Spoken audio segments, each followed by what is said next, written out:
Hello.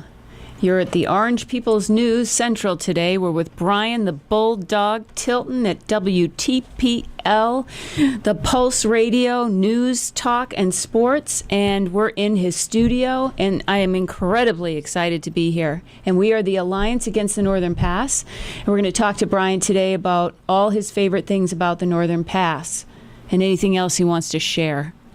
Well, thank you, and welcome to the Pulse. I feel so incredibly like I'm on a radio show here. The only thing I'm missing are those. Near. Yeah, I know.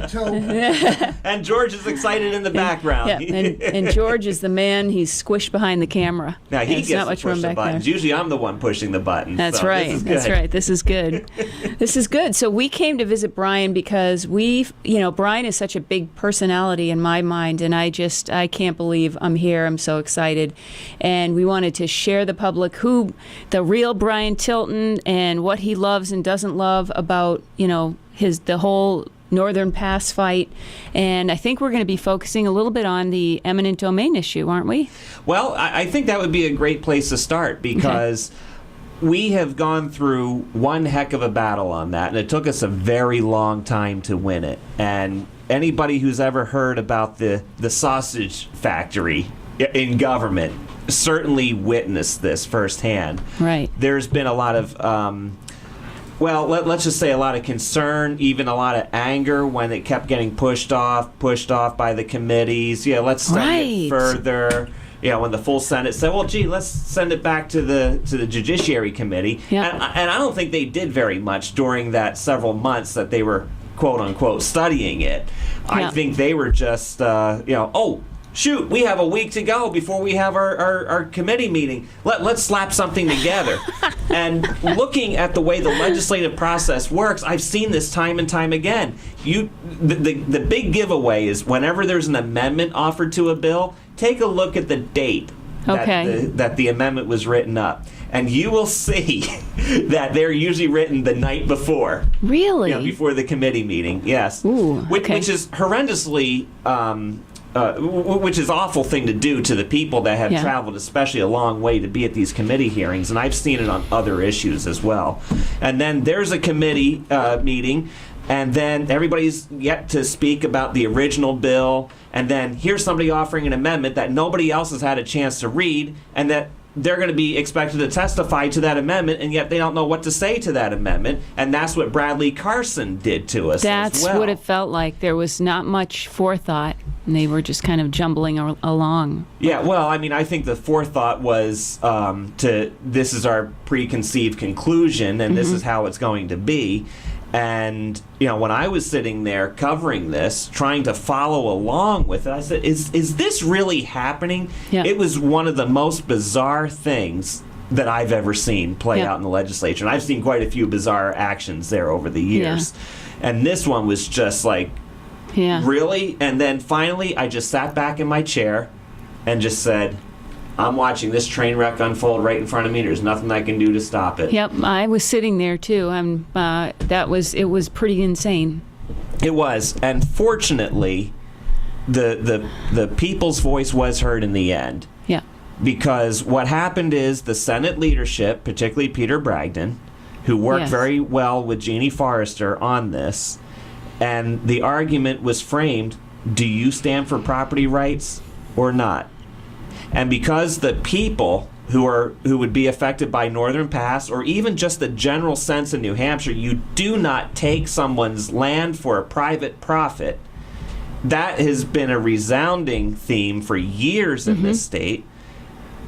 That combination just really caused the senators to turn in our direction. Yep. So it came down to what is right at the end of the day, and that is what the senators ended up doing. They left the Bradley Carson amendment in there, but that becomes an afterthought to the prevailing Forrester-Bragdon amendment, which just says you can't even apply to take eminent domain. And on the very narrow instances where eminent domain could apply, that's when the Bradley Carson amendment kicks in for the procedural matters of it. Right. So the Bradley Carson amendment that was thought up in the Judiciary Committee may not be such a bad thing when coupled with this amendment, but they were trying to use that as the primary amendment to replace everything else that was written and voted on about House Bill 648. But it was crazy. It was crazy. It was actually a really interesting thing to watch because I'm not a big person in studying government things. So the whole Northern Pass has been an eye-opening experience for me as well, learning about how our government works. And I can attest that what you're saying is true as far as how this whole thing went down for HB 648. And it's good to know that they came around in the end, but there was no guarantee of that.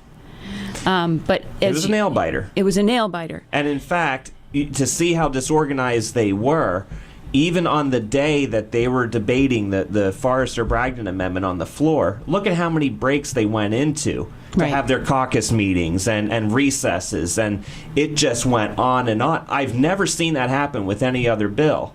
So it goes to show you that either A, they didn't think it out ahead of time, or B, there were just last-minute measures to try to salvage whatever, the PSNH lobbyists wanted, and they lost at the end of the day, because you take a look at that. Yeah.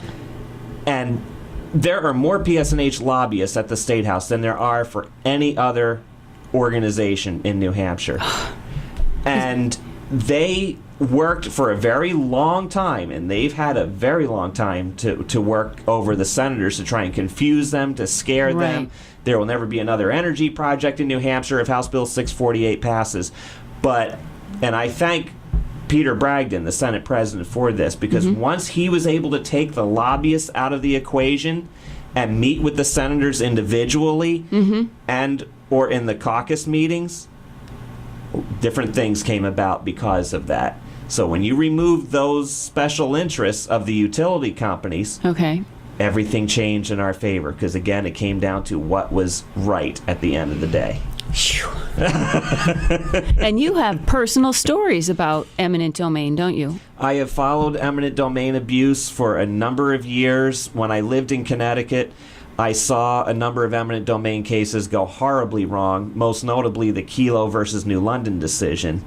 And that's the decision that a lot of people in this Northern Pass fight have heard about. And even if they don't know all the nuances of it, as to how exactly everything played out, there was a false promise that was made. And that was, we're going to take this land to create jobs and lower the tax rates for the rest of the city of New London. That sounds familiar. And guess what happened? Nothing. All the homes are gone. Yeah.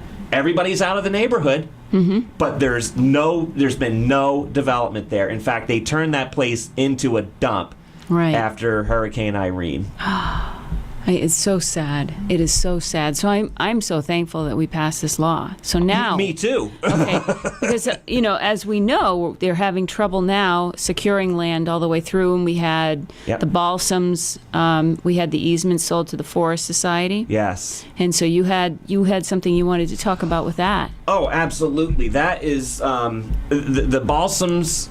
Battle of the Balsams has been a tremendous success story for the people all across New Hampshire. And again, an issue that transcends party lines. There's nothing partisan, no political ideologies involved there.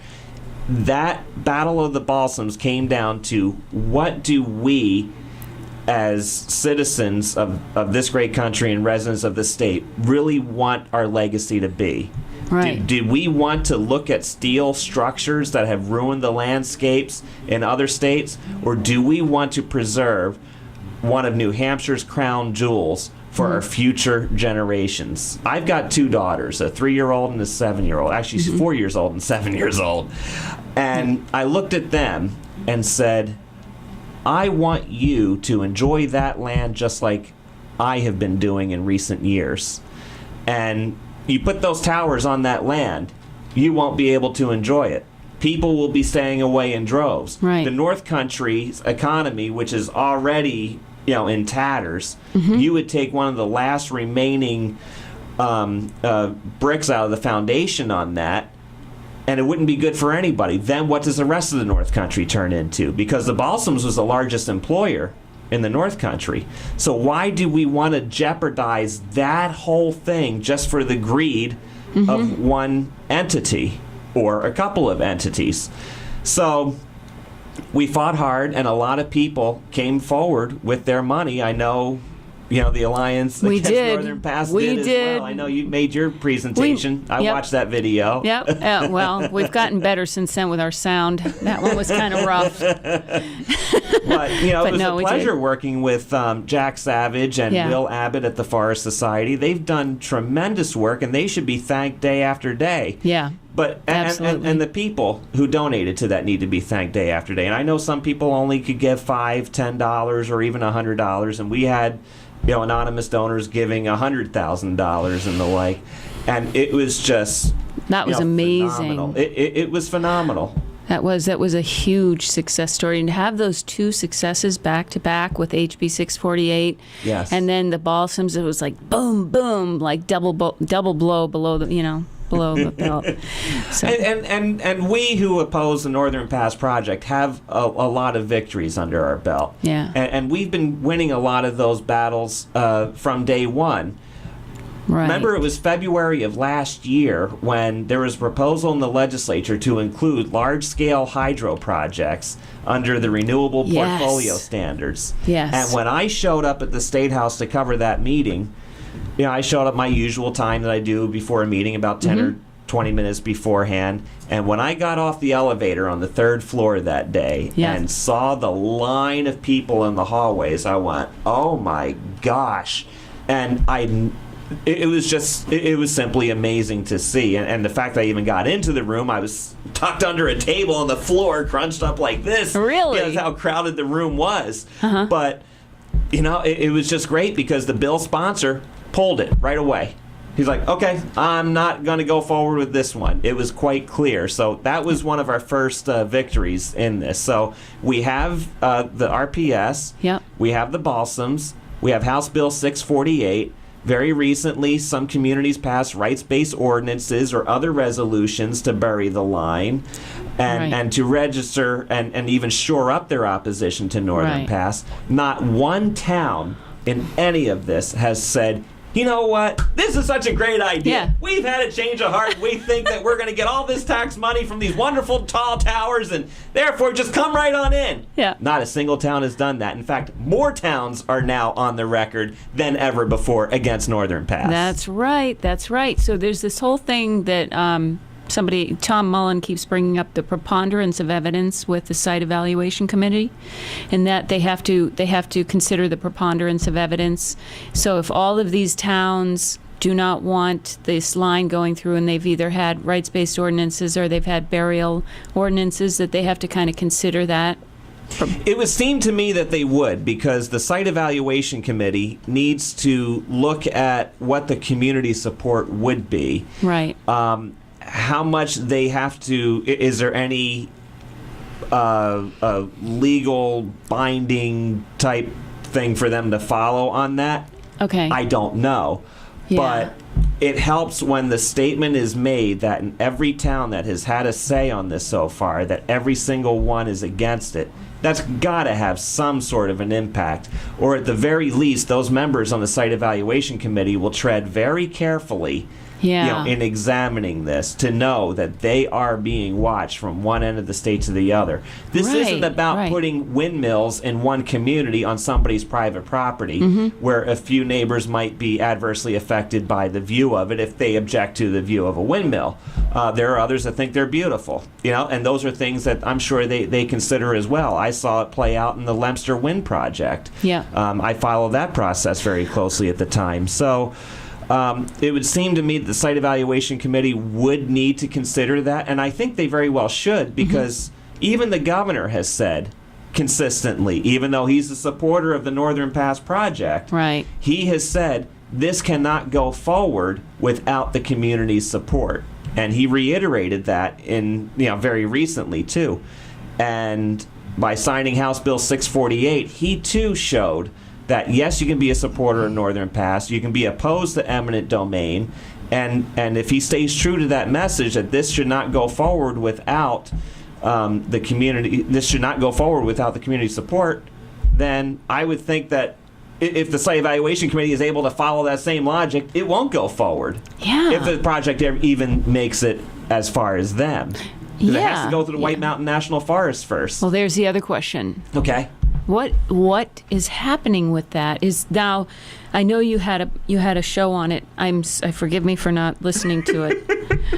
I do podcasts at BrianTilton.com. I know it, and you don't even want to know my schedule right now. But so, for people like dodos like me, but who didn't get a chance to watch it, maybe you can just sum it up just a little bit, because there are plenty of people out there who didn't, and so this is a chance to sort of.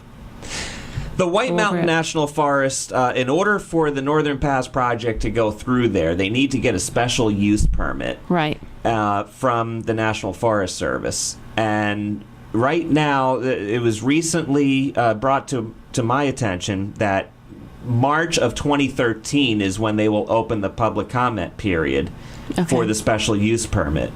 Now, that's very interesting, because the Northern Pass proponents have all been saying, well, gee, we hope to be before the Site Evaluation Committee by the end of 2012. We hope to have all the route figured out.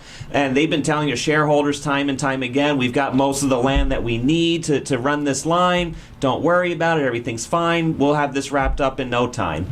And just even looking at that, a year from now, before the White Mountain National Forest will even consider the special use permit, that's got to be a thorn in PSNH's side, because and that too gives people a lot of time to start energizing against Northern Pass again, to do that other battle. Because in my conversations with a lot of people, particularly visitors to New Hampshire, as soon as I say White Mountain National Forest and Northern Pass, they go nuts. It's almost like you just said something that's sacrilegious to them. And the reaction is not good. No, especially, on a scenic route, when, most of our tourist activity involves scenic driving. Yes. The leaf peepers. Yeah. That's so much a part of our economy It's in the huge. fall. People are parking out on Interstate 93 for crying out loud to go look at it. They're looking at the leaves. They're not looking at the power lines. That's exactly right. And that is the number one tourist activity in our state. Yeah. It absolutely is. Yeah, and that's why when people bring that up, and I know that the proponents of the project have tried to downgrade that, saying it's not going to have an effect. It does have an effect. It does. I truly believe that it does. Because I've talked to people. I was one day last summer with my family. We were at Polar Caves Park. And we were talking to a lot of tourists. We were wearing our orange shirts that day. And a lot of people were coming up to us, asking us about it. And I said, where are you from? Well, I'm from Brooklyn, New York. I said, well, he said, well, what is this thing? I told him what it would be. With the tall towers and all that. He says, well, if I wanted to see that, I'd stay home. Well, there you have it, right there. and out of the mouth of babes, right? Yes, right. It's perfect. In the New York second that they can summarize things, I'd stay home. Yep. And I ran into some people from Pennsylvania who said the same thing. They said, you don't want those things coming through here. I said, I know. Yep. And I tell them, please call the governor's office. Pick a legislator out of the phone book and just call them and say, look, we need, because even though the legislators and the governor do not have a direct say over this project, the more that they hear from people, the more that they hear from you, the next issue that comes before them will play a factor in their vote on whatever piece of legislation that may directly or indirectly affect the Northern Pass project. I think that's so important for people to hear. Because we often are very insulated and think, what's going to happen? I'm going to call the governor, and I just get a, I've done it before too. You get your letter back saying, oh, thank you. That the governor didn't have anything to do with writing it. It might have been Jamie Richardson, but in the long run, it does matter. It does matter. It's just like you said. It's the cumulative effect. Yeah. Is how I look at it, because there are some legislators out there that just want to go la la la la la la la, but they need to hear it, because the more that they hear it, believe me, if they don't hear it from you, they're going to hear it from the lobbyists. Right. That's right. Who do you want them to listen to? That's right. And we have made a difference. I mean, all these things that you've stated are so 100% true. And if we didn't have interested and intelligent and abundant opposition people, we wouldn't be here right now. And, and this is the nice thing, too, about our form of communications today, whether it be through your videos, through my radio show, the internet. And so many people have done great things on the internet. Martha Richards has done great with her email list. Valerie Harries has. Susan Shibanoff has. The Alliance has.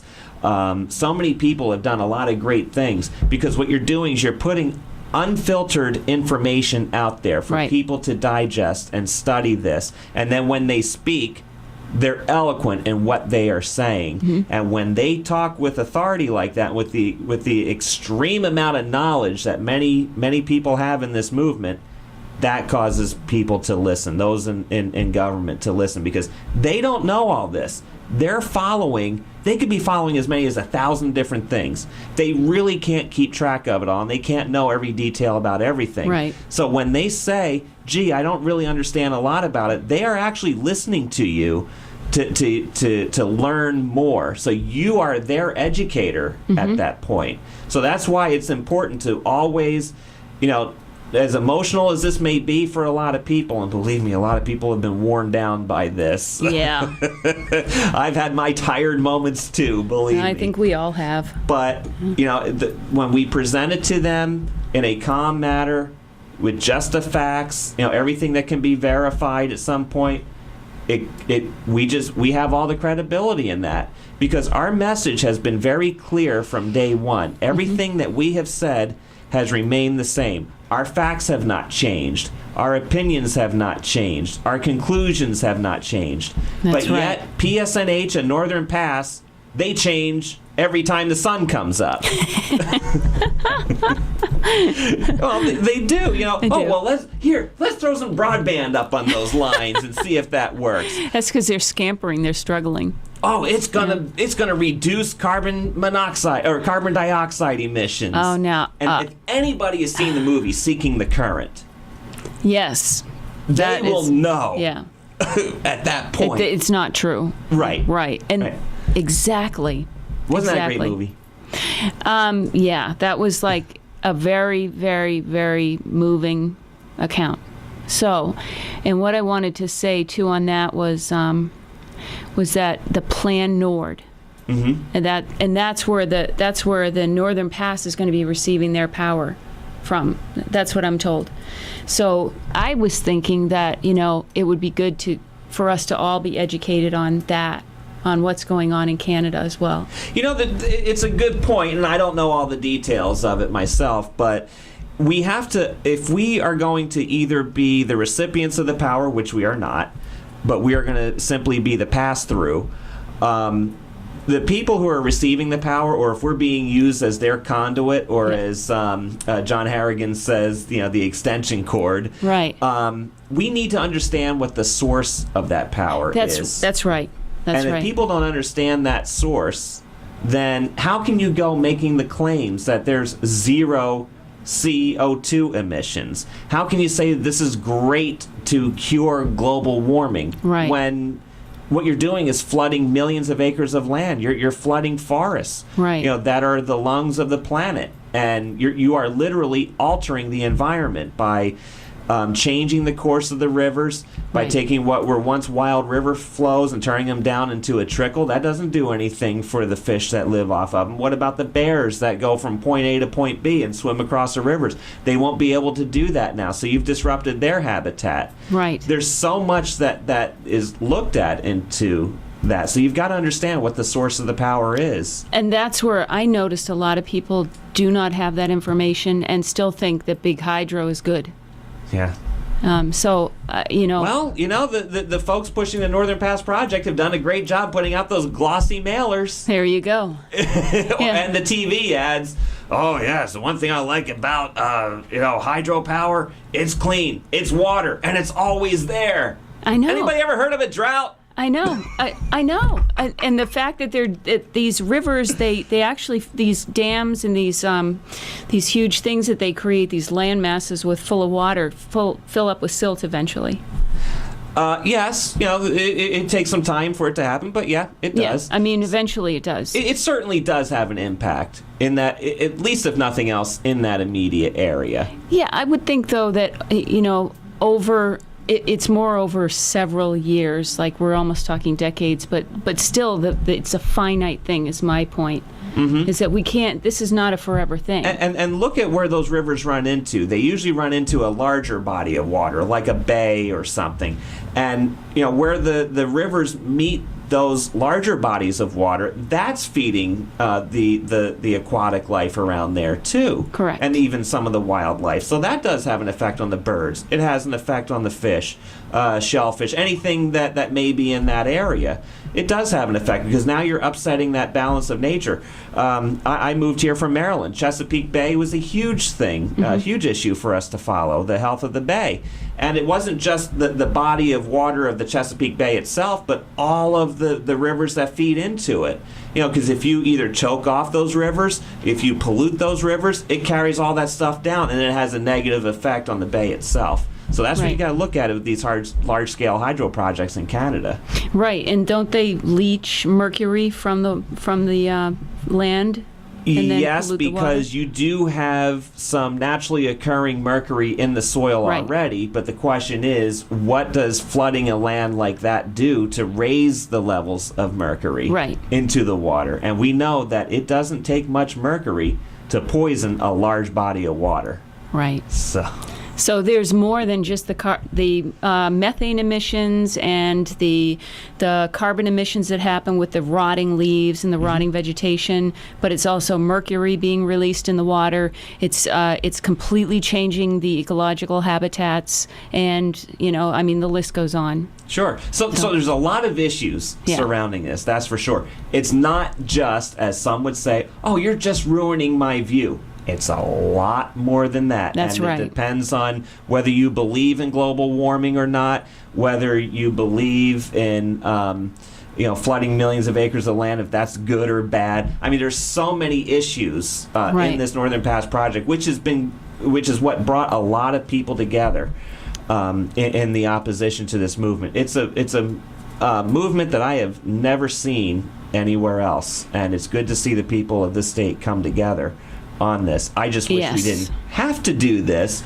but this is not a fight that we chose. Right. The fight came to us, and it came to our backyards, and we're all pushing back. Absolutely, and like I said, for somebody like me who's just your average everyday citizen, it's been a huge learning experience in every aspect of the word. And we're making a lot of friends through this too, aren't we? We are. Yeah. Tom Mullen, I didn't know who Tom Mullen was 2 years ago. But now, here we are in the last year. I've gotten to know him and run into him at a lot of events, and he's been doing a lot of great things. He does things on a scale that people don't realize. Right. That guy is on the phone all the time, calling people throughout the state, and he has no fear.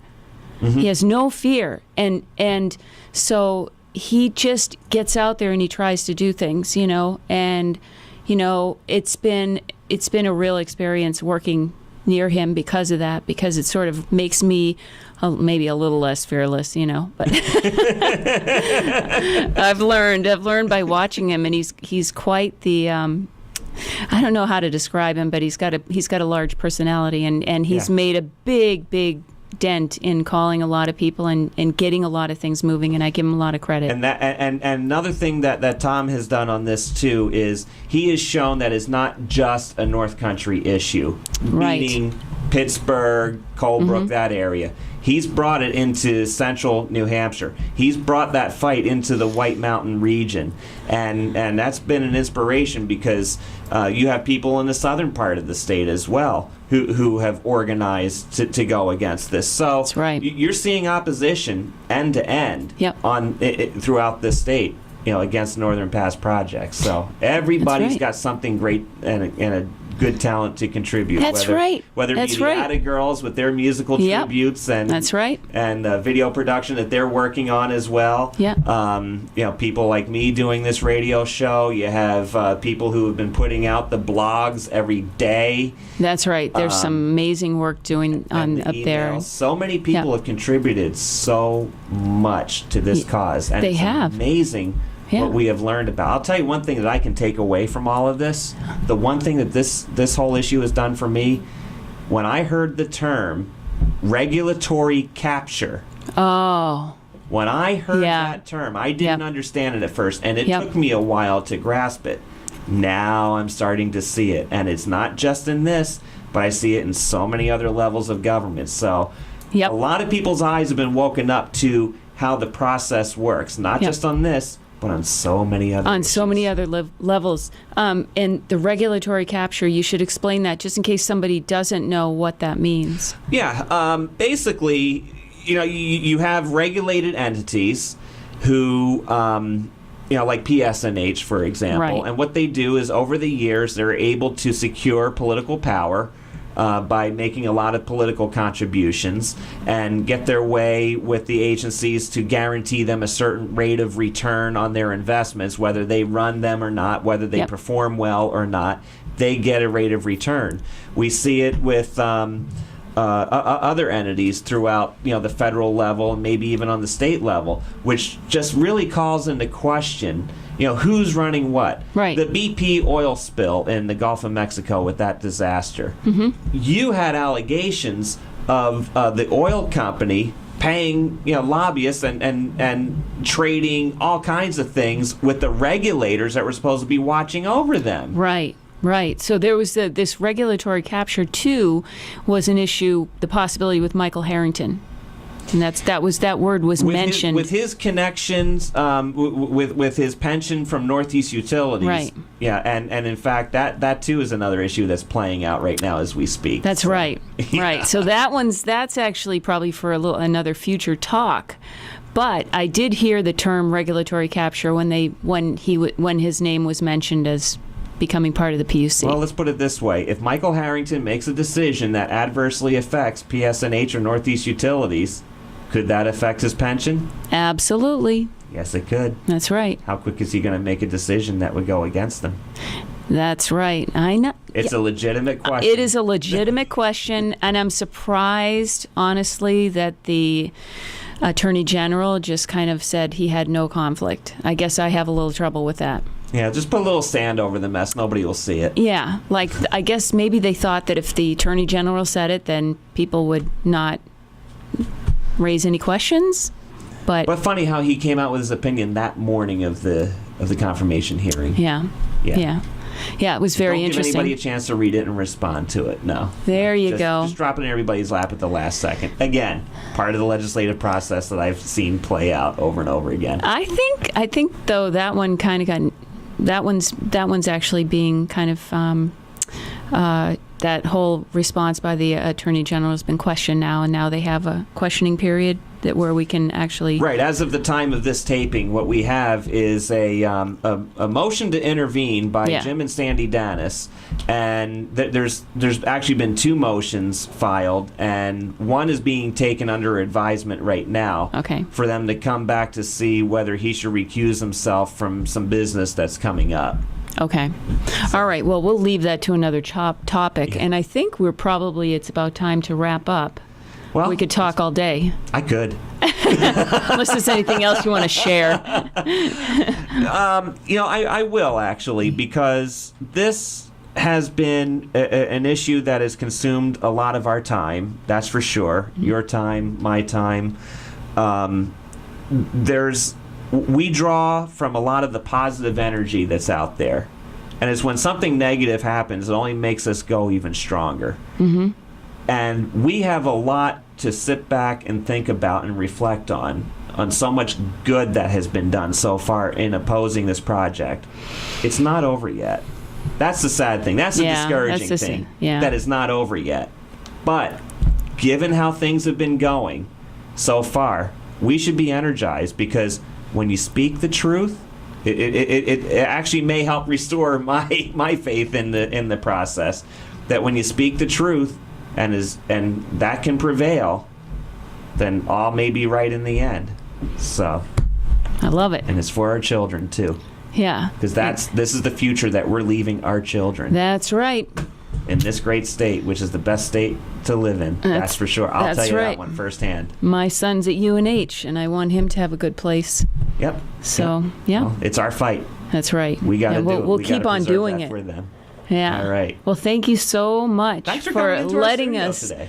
Yeah, this was great. Now all of you know where Brian is and what his studio looks like, and you have the soundproofing foam here and everything. It's yes, for cool. when I get a little carried away. The booming voice. But people can listen to me on 107.7 FM, WTPL, weekdays 10 a.m. to noon.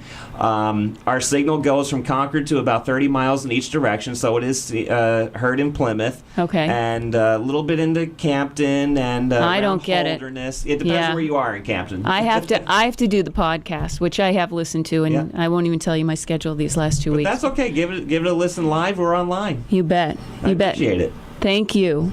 And watch for more. Maybe we'll get another interview with Brian when there's more news.